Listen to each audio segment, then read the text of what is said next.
Kalau misalkan lo udah tahu mau ngomong apa, tapi lo tuh nggak bisa ngomongin hal tersebut, kayak nggak keluar aja gitu dari mulut gue gitu bang. Maka di video kali ini kita bakal bedah total.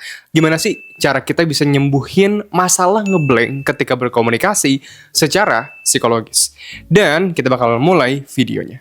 Oke, nah ketika misalkan lo tahu mau ngomong apa dan lo nggak bisa ngomongnya, sebenarnya secara psikologis itu ada sebuah konsep yang gue sebut sebagai tembok mental. Bang, apa sih yang lo maksud dengan tembok mental? Tembok mental tuh ibaratnya gini, oke? Bayangin, lo tuh lagi pengen lari di suatu jalan, oke? Nah, lo tuh lari di suatu jalan tersebut untuk mengambil sebuah bendera di sini nih. Oke, ada sebuah bendera.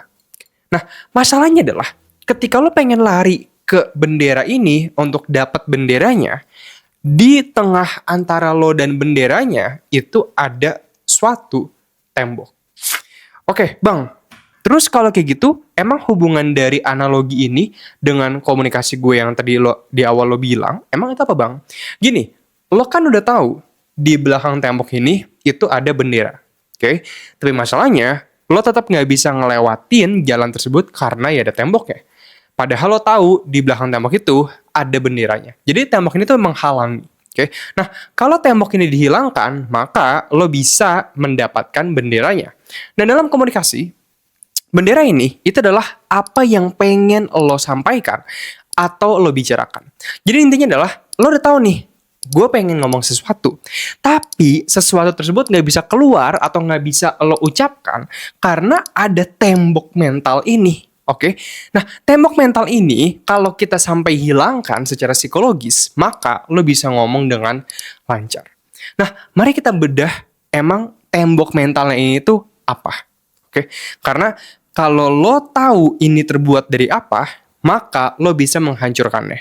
Oke, di sini tembok mental itu pada dasarnya terbentuk dari 3 hal. Yang pertama adalah mental lo sendiri, kita bakal bahas itu apa. Yang kedua adalah struktur, dan yang ketiga adalah kata-kata. Gue bakal mulai dari yang pertama, yaitu adalah mental. Nah, mental yang gue bilang di sini adalah bukan berarti lo tuh, oh gue kena mental bang, bukan kayak gitu. Oke, mental yang gue artikan di sini itu adalah gimana lo memandang dunia. Contoh, dulu gue pernah punya 2 teman. Oke, mereka berdua sama-sama dapat nilai yang buruk di kelas fisika. Temen gue yang pertama, itu dia ngerasa, ah yaudahlah, bodo amat, nyantai lah. Ya, nanti next time ada ulangan lagi, pasti gue bisa lebih bagus. Nah, teman gue yang satu lagi, itu dia benar-benar down banget, gara-gara dia dapat nilai buruk di kelas fisika. Well, kenapa bang? Karena orang tuanya selama ini selalu membiasakan dia untuk selalu dapat nilai perfect, bagus. Jadi kalau sekalinya gagal, ya lo hancur, gitu. And then, kedua teman gue ini tuh mengalami pendekatan yang berbeda total banget kepada hasil ujian tersebut. Teman gue yang pertama, ya dia nyantai. Kayak ya udah ada kesempatan berikutnya next time gitu. Teman gue yang kedua itu dia sampai kayak stres banget selama di kantin makan bareng ngobrol juga enggak gitu kan. Nah, the point is cara lo memandang dunia itu bakal mempengaruhi banget gimana reaksi lo kepada dunia itu sendiri. Makanya kalau ada orang yang bilang kayak filsafat nggak penting, gimana lo memandang dunia itu kan bukan filsafat. Oke, jadi cara lo memandang dunia bakal menentukan gimana lo merespon kepada dunia. Nah, sama dengan komunikasi. Makanya gue sempat bikin video hubungan filsafat, psikologis, dan komunikasi. Komunikasi itu erat banget hubungannya dengan how you view the world, atau gimana lo memandang dunia. Bisa kita sebut sebagai filsafat. Kenapa bang? Karena gini, ketika lo memiliki sudut pandang dunia yang sifatnya itu adalah negatif, komunikasi lo bakal berantakan total banget. Kalau lo punya sudut pandang dunia yang sifatnya positif, komunikasi lo bakal bagus banget. Nah, cuma masalahnya adalah, emang apa sih sudut pandang yang negatif dan apa sudut pandang yang positif? Well, gue gak perlu jelasin yang positif, gue bakal jelasin yang negatif aja. Karena kalau gue jelasin negatif, ya lo tau kebalikannya lah. Oke? Kalau misalnya gue bilang kayak hitam, kebalikannya putih. Ya lo udah tahu putihnya itu apa. Jadi gue cuma jelasin negatifnya aja. Sudut pandang negatif dalam komunikasi, itu adalah ketika lo memandang bahwa orang lain itu selalu menilai lo, menghakimi lo, dan lo terlalu peduli terhadap apa yang orang lain pikirin terhadap lo. Nah, ini yang bakal gue jelasin, terhadap konsep tersebut. Basically, lo tuh ngerasa grogi, minder, belibet, ngeblank, Karena lo terlalu mikirin apa kata orang terhadap diri lo. Oke, mungkin lo nggak bakal paham apa yang gue ucapin, tapi lo bisa ngerasain apa yang gue ucapin. Contoh, ketika misalkan lo mau ngelakuin sebuah public speaking, oke, setiap dari kita ketika public speaking itu pasti ngalamin hal yang sama sebelum public speaking itu dimulai. Gue masih inget banget, dulu pas baru pertama kali gue ngelakuin presentasi di kelas sosiologi gue, sebelum nama gue disebut oleh guru gue tuh duduk di bangku sambil kaki gue gemeteran, gue keringet dingin, gue kayak ngap, gue keringetan, gue sesak nafas, kayak gue takut banget, ntar gue harus ngapain gitu loh. Nah, tiba-tiba pas guru gue manggil, jantung gue langsung dak dik duk banget. Pas gue jalan ke guru gue gitu kan, ngelewatin semua teman-teman gue bener-bener gemeteran, gue deg-degan banget. Dan pas gue yang presentasi itu sendiri, kaki gue juga gemeteran. Jadi kenapa bang? Karena bukan gara-gara gue nggak paham materinya. Kayak gue paham banget materi presentasinya. Tapi gue tuh takut terhadap apa yang bakal teman-teman gue pikirin kepada gue. Kayak gue bakal dikira aneh gak ya? Gue salah ngomong gak ya? Gue dikira bodoh gak ya? Gue dikira apa gak ya? Tapi kalau bayangin deh, lo presentasi dan gak ada yang nontonin lo gak bakal gugup kan? Kayak lo disuruh maju ke panggung pun, yang di depan udah 1000 bangku, lo gak bakal gugup grogi gimana-gimana. Beda halnya ketika bangku itu dipenuhin oleh 1000 orang. Lo bakal tremor gemeteran banget. Okay. So the point is, lo harus belajar untuk tidak peduli apa kata orang terhadap lo. Nah cuman how atau gimana caranya? Ada sudut pandang, sebuah filsafat, ingat how you view the world, yang selalu gue bilang dalam setiap video gue, yaitu adalah stoic atau stoicism. Well, by the way, sedikit informasi, gue pribadi, yes, gue adalah praktisi stoikisme, tapi nggak yang sifatnya itu apa ya, gue bilang ekstrim ya. Jadi gue lebih ke arah ada beberapa konsep stoikisme yang gue pakai, ada beberapa yang gue nggak pakai. Well, kembali lagi kalau masing-masing. Cuman satu konsep stoikisme yang selalu gue pakai adalah lo memahami tentang dikotomi kendali.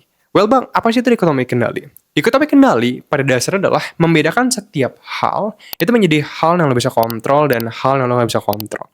Kayak bayangin gini deh, di sini itu ada lingkaran biru, di sini ada lingkaran merah. Okay? Segala hal yang bisa lo kontrol masuk ke lingkaran biru. Segala hal yang lo nggak bisa kontrol masuk ke lingkaran merah. Okay? Contoh, lo pengen ngebawain sebuah public speaking atau presentasi. Nah, apa hal yang masuk ke dalam lingkaran biru? Sebagus apa PPT lo? Lo udah latihan belum semenjelang presentasi? Lo udah nonton video YouTube belum tentang cara ngelakuin public speaking yang baik? Lo udah latihan, lo udah praktekin, lo udah susun modulnya.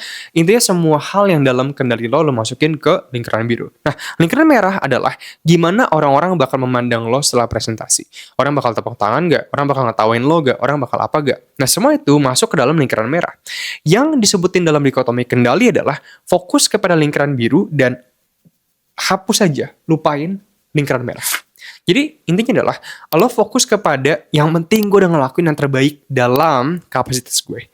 Nah, ketika lo fokus kepada hal yang lo bisa kontrol dan lo lupain hal yang lo gak bisa kontrol, itu bakal efektif banget buat menyelesaikan masalah mental dalam komunikasi ini. Oke, so ini by the way penting banget. Kayak lo lupain semua hal tapi jangan lupain ini. Itu penting banget dalam mental. Oke, so that's mental. Yang kedua adalah struktur. Struktur adalah gimana lo menyampaikan suatu pesan. Intinya gini, ketika lo tahu mau ngomong apa, tapi lo nggak bisa menyampaikannya, mungkin bukan lo nggak tahu harus ngomong apa, tapi lo nggak tahu cara nyusun sesuatu yang udah lo ketahuin menjadi kata-kata yang mudah untuk dipahami. Kayak ibaratnya lo pelukis, lo tahu apa yang mau lo lukiskan, tapi lo nggak punya kuasnya buat ngelukisnya. Jadi lo bingung. Okay? Nah makanya, di struktur ini, gue bakal coba kasih struktur yang sering banget gue pakai, yaitu adalah, ini simple banget, kayak apa, kenapa, contohnya. Ini sering banget gue ulang-ulang di video YouTube gue, by the way. Oke, apa, kenapa, contohnya. Oke, gue bakal coba kasih contoh. Misalkan, dalam situasi informal. Oke, misalnya teman gue nanya kayak, Son, ntar malam lo main gak? Boleh deh, gue lagi pusing juga nih di rumah, misalkan. Kemarin malam tuh gue sempet ngebayangin juga tuh main bola misalkan. Biasanya gue bisa jawab kayak gitu. Cuman kalau pertanyaan yang lebih rumit, okay, misalkan kayak, San, kalau menurut lo pribadi nih, mendingan gue ikut klub bola yang A atau yang B nih San buat masa depan gue. Nah itu kan, aduh, gimana ya? Oke, karena semakin rumit suatu pertanyaan, semakin susah kita buat ngejawab suatu pertanyaan tersebut. Oke, nah cuman kuncinya adalah pikirin apa, kenapa, dan contohnya. Apa adalah intinya apa sih yang pengen lo sampaikan dalam satu kalimat. Contoh, lo bisa bilang kayak, oh kalau menurut gue lo mendingan masuk klub yang A sih bro. Nah, setelah lo selesai ngomong ke apa, lo sampaikan kenapa. Kenapa lo ngomong opini utama lo? Kenapa lo bilang ke dia masuk klub A mendingan? Oh, karena klub A itu jauh lebih berpotensi untuk ngebangun karir lo daripada klub yang B. And then, lo sampaikan contoh. Contoh adalah, ada gak contoh nyata yang membuktikan kenapa lo itu adalah sesuatu yang benar? Nah, tadi kan gue bilang di opini kenapa gue adalah, kalau klub A lebih berpotensi daripada klub B. Nah, gue bisa bilang kayak gini contohnya. Gue dulu pernah punya teman tuh bro, dia juga join juga di klub A deh. Oke. Dan gak lama, setelah 6 bulan, dia pindah ke klub B. Oke. Tahu gak apa? Karir dia yang udah terbang di klub A, malah jadi nge-stuck di klub B. Nah, ketika lo ngomong dengan opini apa, kenapa, dan contohnya, pesan yang lo sampaikan walaupun pertanyaannya rumit banget, itu bakal lebih jelas, mudah buat dipahamin, mudah buat diikutin, dan bikin orang mudah paham apa yang lo sampaikan. Well, of course, struktur ini tuh pasti nggak kayak Doraemon, lo langsung bisa ngomong kayak apa, kenapa, contohnya. Ini harus lo jadikan sebuah kebiasaan. Jadi setiap hari, coba latih diri lo ngomong depan kamera, ngomong depan kaca, depan siapapun lah ya. Itu dengan struktur apa, kenapa, dan contohnya. Semakin sering lo latih suatu kebiasaan, semakin kebiasaan tersebut menjadi karakter lo dan mengubah hidup lo ke depannya. Oke, so itu yang kedua. Yang ketiga adalah kata-kata. Oke, kata-kata adalah basically lo harus memilih kata-kata yang tepat untuk menggambarkan isi pikiran lo. Contoh, tadi kan lo bilang kata-kata yang tepat menggambarkan isi pikiran lo. Kalau gue nggak tahu tentang kata menggambarkan, nggak mungkin dong gue bisa pakai kata menggambarkan itu sendiri. Kayak gimana gue bisa tahu menggambarkan kalau gue nggak pernah dengar katanya, gue nggak pernah baca katanya, gue nggak pernah tahu artinya, ya gue nggak bisa pakai. Oke, sama kayak contoh lo berusaha ngomong pakai bahasa Inggris. Ada alasan kenapa lo lancar dalam bahasa Indonesia dan lo kurang lancar dalam bahasa Inggris. Why atau kenapa? Well, because lo dari kecil tuh selalu dibiasakan berbicara dengan bahasa Inggris. Bahasa Indonesia. Oke, jadinya kata-kata yang lebih banyak lo milikin adalah ya kata-kata Indonesia. Lo pernah lihat gak sih orang yang memang bilingual? Bilingual itu dalam artian dia bisa paham lebih dari satu bahasa. Ketika orang mengalami kondisi bilingual atau skill bilingual, dia tuh bisa berbicara dengan fasih di kedua bahasa, Indonesia dan Inggris, atau Perancis dengan Inggris, Inggris dengan Brazil misalkan gitu kan, Portugis. Nah intinya adalah semakin banyak kata-kata yang kita ketahuin, semakin lancar kita menggunakan kata-kata kita. Oke, nah kuncinya adalah untuk yang bagian kata-kata, bukan baca kamus sih, tapi baca buku. Kenapa baca buku bukan baca kamus? Baca kamus, kamus adalah kata-kata baru. Lo ekspansi kata dalam pikiran lo.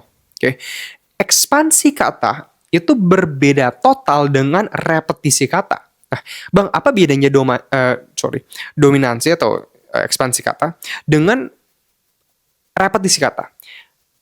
Ekspansi kata adalah ketika lo tahu lebih banyak kata. Repetisi kata adalah ketika lo membiasakan otak lo untuk memahami dan lebih terbiasa menggunakan kata-kata. Jadi, yes, kamus lebih banyak kata-kata baru, tapi buku mengajarkan lo untuk terbiasa menggunakan kata-kata yang udah ada dalam suatu kalimat. Nah, itu lebih efektif menurut gue pribadi. Kenapa bang? Karena ketika lo terbiasa menggunakan kata-kata, kayak lo lihat deh dari awal video sampai sekarang, gue kan nggak pakai kosakata yang rumit buat dipahamin. Gue nggak pakai kayak disonansi kognitif lah, kemampuan kognitif apa segala macem, informal. Intinya gue pakai bahasa yang memang sifatnya itu dia yes, ada yang jarang, tapi umumnya itu awam untuk digunakan. Atau lo sering denger lah kata-katanya. Kenapa? Karena lo gak perlu kok paham kata-kata yang rumit banget untuk lo bisa ngomong dengan lancar. Lo cuma perlu terbiasa menggunakan kosakata yang udah ada, yang sehari-hari lo gunakan untuk mengekspresikan isi pikiran lo. Oke? So, ini 3 hal yang bakal bikin lo bisa sembuh dari masalah ngeblank dan bisa nyembuhin kondisi dari tahu mau ngomong apa tapi nggak bisa keluar. Well, tapi kalau lo pengen latihan dengan jauh lebih intens dan ngubah drastis banget kehidupan komunikasi lo, gue saranin lo untuk join aja di program gue, Communication Mastery. Ini penjelasannya. By the way teman-teman, sorry banget ngeganggu fokus kalian, tapi kalau misalkan kalian semuanya capek sama kondisi komunikasi kayak gugup, grogi, minder, belibet, dan gak pernah bisa berubah, dan kalian butuh satu momen aja buat ngerubah semua ini, atau latihan bagi skill komunikasi kalian, gue punya sebuah program yang bakal ngerubah skill komunikasi kalian banget, karena program ini juga udah ngebantu 1.300 teman-teman lainnya dari seluruh Indonesia untuk mengubah drastis skill komunikasi mereka dalam 30 hari. Program ini namanya Communication Mastery. Di sana teman-teman bakal belajar skill komunikasi, kayak leadership communication, sales communication, karisma, storytelling, public speaking, komunikasi persuasif, retorika, dan masih banyak banget lainnya. Intinya semua skill komunikasi yang lo perluin dalam kehidupan komunikasi lo. Semua ini juga bakal di-cover dalam 30 days result guarantee by the way, yang artinya kalau misalkan dalam 30 hari ke depan lo nggak ada perubahan apapun dalam kehidupan komunikasi lo, tenang aja, uang lo bakal gue refund 100%. Setiap bulannya kita juga bakal ada live teaching di Zoom, jadi bakal tatap muka langsung sama gue di Zoom, yang ini bakal berlangsung seumur hidup lo, karena ini bisa diakses seumur hidup programnya. Jadi kalau misalnya lo pengen cek programnya dan siap untuk ngelangkah next step berikutnya untuk mengubah drastis skill komunikasi lo bisa cek aja programnya di pin komentar di bawah. Thank you banget semuanya.